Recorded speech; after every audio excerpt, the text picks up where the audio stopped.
ഉത്സവിച്ച് വിചാരിച്ചമായി ഒന്നും നടന്നിട്ടില്ല.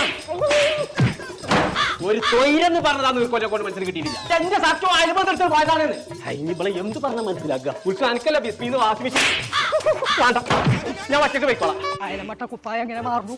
ആ ഇങ്ങോട്ട് വാ, അന്ന കാത്തന്നെ ഞാൻ നിൽക്കുന്നുണ്ട്. ആകെ മാറിക്കണു തവള, കുപ്പായം മാറി. അവനെ കുപ്പായം തിരിച്ചറിയാതായിക്കോളാം. പേര മാറിയല്ലോ. കുപ്പായല്ലേ മാറിയിട്ടുള്ളൂ, പറയുന്നേട്ടാ ഞാൻ കെട്ടോളടക്കം മാറിയ പോലാണല്ലോ എന്റെ തല.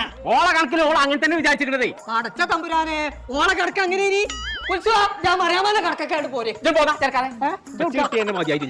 പോണോന്ന് പറയാ. ഞാൻ ആ വാറങ്കോട് ബിസ്മിക്കാറ്റാണ്, അവിടെ എൽജിന്റെ ഓഫർ വന്നേക്കണു. പാറമ്മ കയറി നാട് ബിസ്മി അല്ലാണ്ട് പബ്ജി കളിച്ചേ, അതൊക്കെ ഹറാമാണ് പോയേ.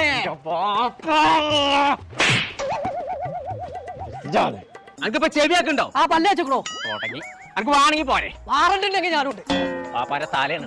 എൽ ജിക്കാർ ഓഫർ കൊടുത്തോണ്ടാ ഞാൻ പോണത്. പെരിയ നല്ലൊരു കമ്പനി സാധനം ഉണ്ടായിക്കോട്ടെ വെച്ചിട്ട്. ആ